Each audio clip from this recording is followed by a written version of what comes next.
हैं अवतल दर्पण में F बराबर I/2 को सिद्ध करने जा रहे हैं। बहुत आसान होता है, कोई ज्यादा कॉम्प्लिकेटेड टॉपिक नहीं होता है, बहुत आसान है। देखिए, एक हमने अवतल दर्पण बनाया, अवतल दर्पण को बाहर से रजित कर दिया। रजित करने के बाद क्या होता है, ए बी जो है ये ए बी एक मुख्य अक्ष के समांतर एक प्रकाश किरण को गुजारे, जो कि क्या होता है दर्पण रजित करने के बाद क्या होता है, ए बी जो है ये ए बी एक मुख्य अक्ष के समांतर एक प्रकाश किरण को गुजारे, जो कि क्या होता है दर्पण से परावर्तन के बाद फोकस बिंदु से लौट जाती है। फोकस बिंदु पर लौटने के बाद इसके वक्ता केंद्र से एक परिधि के ये जो दर्पण की तरफ है एक अभिलंब को डाला। अभिलंब को डालते ही हमको ये बात की पता चलती है जो आपतन कोण कितना बना और परावर्तन कोण कितना बनता है। प्रकाश के परावर्तन के नियम से हम ये भी जानते हैं कि आपतन कोण परावर्तन कोण के बराबर होते हैं। या ये आपको P बिंदु जो दिख रहे हैं ये दर्पण का ध्रुव होता है।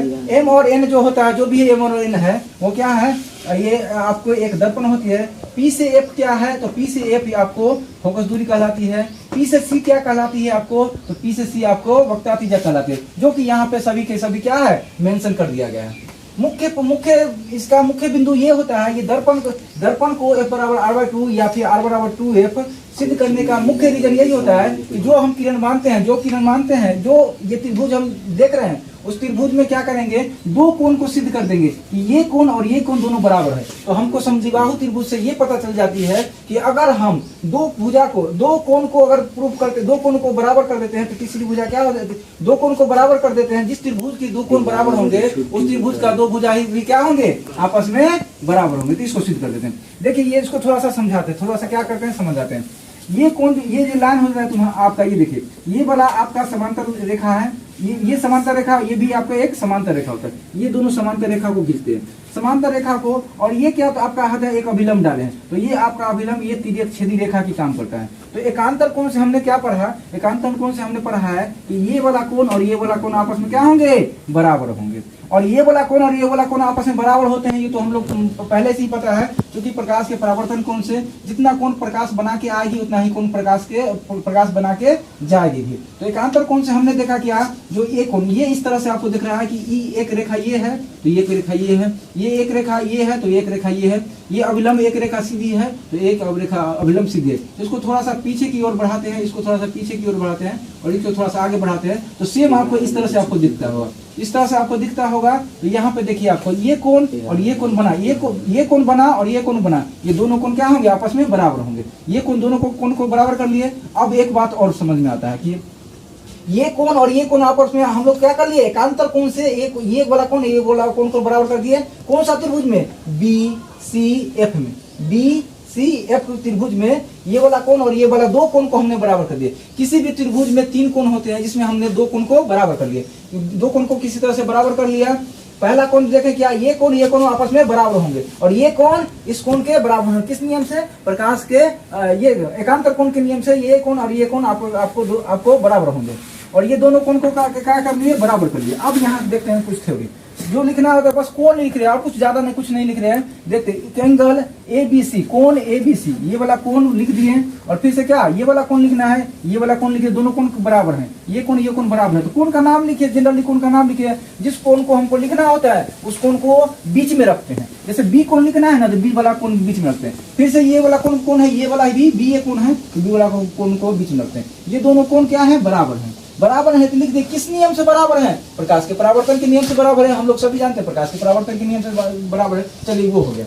ये वाला कोण क्या होता है, कौन सा कोण, ये वाला कोण के बराबर होंगे। किस नियम से, तो अभी आप लोग को बताया है एकांतर कोण के नियम से। ये वाला जो कोण बनेगा ना, ये वाला कोण के बराबर होंगे। दोनों कोण क्या होंगे, एक दूसरे के बराबर होंगे। हम लोग देखते हैं, क्या देखते हैं कि दोनों का LHS पार्ट बराबर है, तो दोनों का क्या होंगे, RHS पार्ट बराबर भी होंगे। जिसका LHS पार्ट बराबर होगा उसका RHS भी बराबर होगा। तो LHS बराबर है, दोनों का RHS बराबर कर दिए।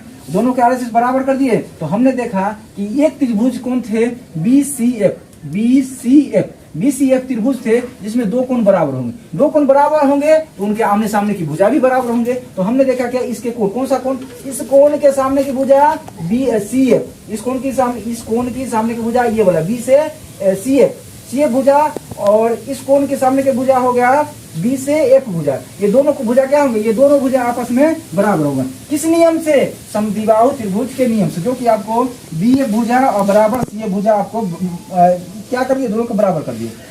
अब एक बात और समझिए, बात को समझिए थोड़ा सा एक बात और समझते हैं कि ये वाला आपको कुछ इस तरह से आपको दिखता होगा, ये लाइन और ये लाइन, जैसे P से F की लाइन और F से B की लाइन, ये दोनों लाइन बराबर आपको नहीं दिखता है, वो दोनों लाइन और एक्चुअली बराबर है भी नहीं। इसको क्या करते हैं, अगर दर्पण के द्वारक को थोड़ा सा क्लोज लाने, इसको दाबेंगे, मान के चलिए ये रबर है, रबर की जैसा इसको अगर थोड़ा सा इसको दाबेंगे, प्रेशर देंगे, दाबेंगे, तो ये सारा लाइन क्या होगा, सारा लाइन क्लोज होते जाएगा, और क्लोज होते जाएगा तो ये वाला लाइन क्या होगा, आपका बी बिंदु जो लाइन, आपको बी लाइन जो आपको दिखता है, ये बी लाइन आपको कुछ इस तरह से यहाँ पर पी बिंदु पर दिखेगा। जैसे देखते हैं, जैसे इसको देखते हैं थोड़ा सा, ये लाइन आपको हो गया कुछ इस तरह से आपको दिखता है। यहाँ पर आपका क्या है, यहाँ पर एफ है, यहाँ पे पी है, और यहाँ पे आपको यहाँ पे पी है और यहाँ पर बी बिंदु है। और क्या करेंगे हम, देखिए हम इस तरह से कुछ करेंगे कि इस लाइन को थोड़ा सा क्लोज लाते जाएंगे, क्लोज पास लाते जाएंगे, पास लाते जाएंगे, एक तरह से आए, एक समय ऐसा आएगा कि बिल्कुल इस पॉइंट के ना, इस लाइन को, ये लाइन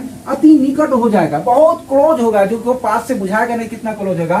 तो आप ही बताइए, क्या P से F से B की जो दूरी है, अगर ये भुजा इस भुजा के बहुत क्लोज आ गया, तो क्या P और F जो होंगे वो B से F की दूरी होगी, दोनों बराबर नहीं होंगे, बिल्कुल दोनों बराबर होंगे, क्योंकि ये लाइन को ना बहुत नजदीक हम ये लाइन लगा दिए, तो ये P से F से B और F से P, ये दोनों भुजा हो गए आपस में बराबर। वही आपको क्या कर दिया है, माना कि B बिंदु को कहां तक ले आए हैं, P बिंदु के अति निकट हो, तो मान लेते हैं कि B बिंदु जो है वो P के अति निकट हो, तो क्या होंगे, B से F, B F जो होंगे वो P F के भुजा के बराबर होंगे। और हम एक बात और यहाँ से देख रहे हैं, क्या यहाँ देख रहे हैं, B F जो भुजा है वो C F के भुजा के बराबर है, और बी एफ भुजा ही क्या है, पी एफ के भुजा के बराबर है, दोनों का एलएचएस पार्ट बराबर है, तो हमने क्या कर दिया, आरएचएस पार्ट को बराबर कर दिया, सी एफ बराबर क्या हो गया, पी एफ के बराबर हो गए। और हम एक बात और जानते हैं, क्या जानते हैं, इसी चीज को लिखेंगे, यहाँ से लिखेंगे, अगर दो पॉइंट यहाँ ए बी और सी पॉइंट मानते हैं, यहाँ दो है, 2 यूनिट इधर है, 3 यूनिट इधर है,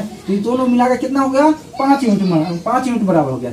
इसका मतलब ए से सी की दूरी बराबर जो आप होंगे वो ए से बी की दूरी प्लस में बी से सी की दूरी होगी, दोनों दूरी आपको आपस में बराबर होगी। इसको अभी चाहेंगे तो अभी प्रूफ करके बता देते हैं। देखिए ए से सी की दूरी आपको कितना होगा, ए से सी की दूरी तो पूरा होगा, यहाँ से 3 चले, यहाँ से 2 चले, यहाँ से 3 चले, 3 दूर तो कितना होगा, 5 यूनिट होगा, तो ए से सी की दूरी कितना है, 5 यूनिट। और ए से बी की दूरी कितना हो गया, 2 यूनिट, प्लस में बी से सी की दूरी कितना हो गया, 3 यूनिट। देखिए यहाँ भी 5 आपको हो गया, यहाँ भी 5, एलएचएस बराबर आरएचएस बराबर होता है। तो इसलिए हमने क्या किया, देखिए यहाँ से यहाँ की दूरी आपको है, जैसा कि हम लोग जानते हैं कि P ये क्या होगा, ध्रुव होगा, ये क्या होगा, वक्रता केंद्र होगा, दोनों को ठीक मध्य बिंदु में एक फोकस बिंदु होता है, और वो फोकस बिंदु दोनों को बराबर दो बराबर भागों में बांटती हैं। तो हमने क्या किया, पूरा दूरी ले लिया, और इतना दूरी प्लस में इतना दूरी, कितना दूरी के बराबर होंगे, यही पूरा दूरी के बराबर होंगे। तो लिख दिया हमने, क्या लिख दिया, PC बराबर की PA प्लस CF, P से C की दूरी पूरा, और PF के ना P से F की दूरी, और उसके बाद क्या प्लस के जोड़ दिए, इतना दूरी, दोनों क्या होंगे, बराबर दूरी। और हम लोग बेहतरीन ढंग से जानते हैं, यहाँ से क्या देख लिए, PF, तो PF हमको चाहिए, PF क्यों चाहिए हमको, क्योंकि PF जो है ना ये फोकस दूरी को रिप्रेजेंट करता है, इसलिए हमको PF चाहिए। किसी तरह से CF को हम रिप्लेस कर देते तो हमारा यहाँ काम बन जाता, क्योंकि PC बराबर तो वक्रता त्रिज्या R होता है, इतना दूरी तो पता ही है आप लोगों को। तो क्या करते हैं, यहाँ हम नजर डाला, यहाँ डाला क्या, CF बराबर PF के बराबर, CF जो है वो PF के बराबर है, तो CF जो है वो PF के बराबर है, तो CF के जगह पर क्या रिप्लेस कर दिए, PF को। अब दोनों को जोड़े तो 2PF हो गया, और देखिए PC बराबर 2F। हम लोग सभी जानते हैं, बेहतरीन ढंग से जानते हैं कि यही आपका P से C की दूरी क्या कहलाता है, वक्रता त्रिज्या कहलाता है, जिसको R से सूचित करते हैं, तो R में रिप्लेस कर दिए। P से F की दूरी क्या कहलाता है, फोकस दूरी कहलाता है, जिसको छोटे f से सूचित करते हैं, ये छोटे f हो गया। यहाँ R बराबर 2F, यहाँ पर क्या सिद्ध हो गया आपको, R बराबर 2F। इसी को आपको इधर ले आइएगा ना, तो R बराबर 2F या F बराबर R/2। आशा करते हैं कि आपको जितना समझाया वो बेहतरीन ढंग से समझ में आया होगा। अगर समझ में आया होगा तो एक बार चैनल को सब्सक्राइब करें, शेयर करें। धन्यवाद।